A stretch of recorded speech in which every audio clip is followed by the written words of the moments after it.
this is the shop. A bit of a beginner woodworker, don't really know what I'm doing yet, but slowly started to add some shelving and tooling and whatnot. One thing I want out of this whole shop is a nice fancy one that you end up seeing on YouTube. How that evolves, I have no idea.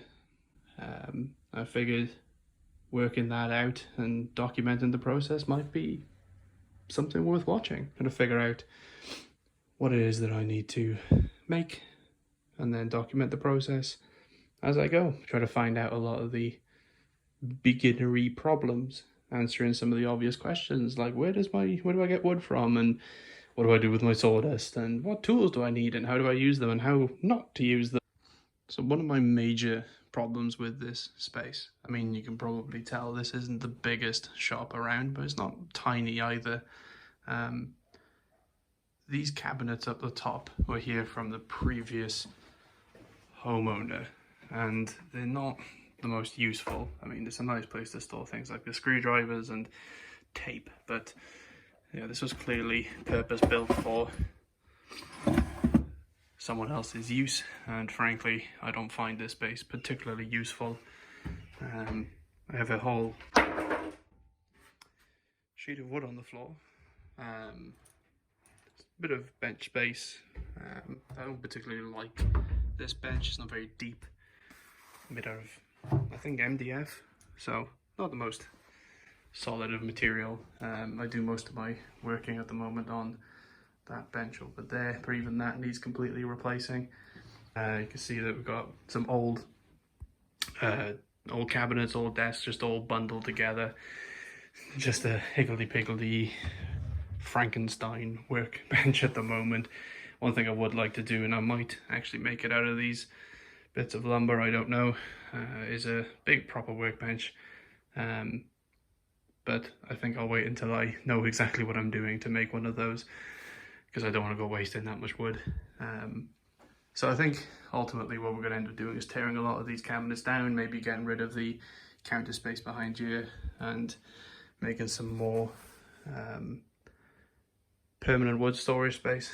I don't know if this is one of those things where you don't want to make wood storage space because then you'll actually use the wood you buy. Probably not the best idea to store too much, but you know, putting it in the way means you'll do something with it, I guess.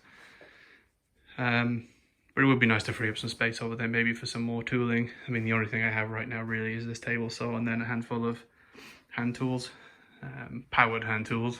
I'm not a huge fan of manual hand tools. I just know I'll screw up the job. I'd rather let a machine do the heavy work. And then there's a lot of old, I think we've got these French cleats holding a lot of templated tool holder thingies, but I don't know what these would have held, and I don't actually have the tools for it, so it looks cool, looks useful, but it's actually quite useless for me. You can see it up here. I've tried to bodge together some tool storage. Not the safest or smartest thing to do, but does the job for now.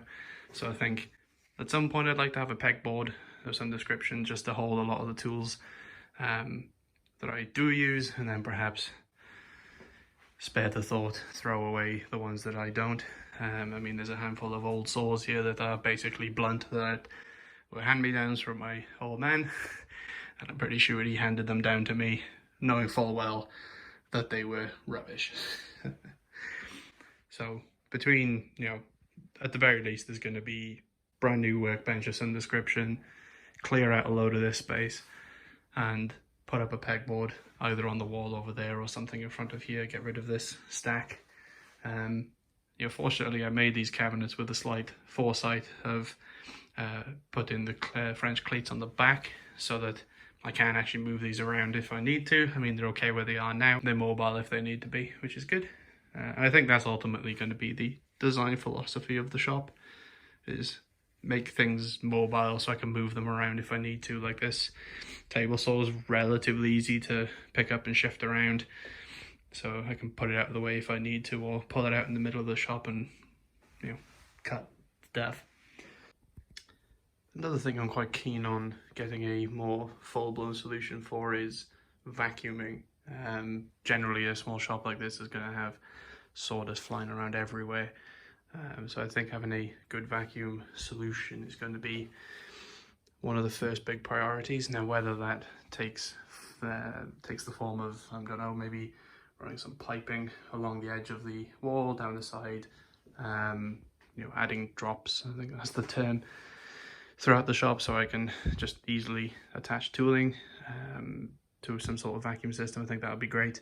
I have been experimenting a little with the Vortex. Seems everybody has one of these and they are really quite good, but I have had the worst luck so far with trying to hook it together in a way that doesn't explode these buckets. At first I was using this blue barrel, but I'm not sure if you can probably see, but this is the remnants of when I got some of the vacuum clogged up and it decided to buckle the entire bucket inwards.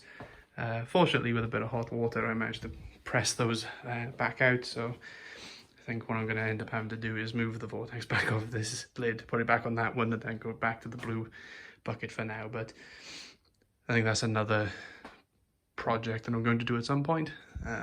Exactly how that manifests, I don't know. But again, that's what this process is all about, is just winging it, see what happens.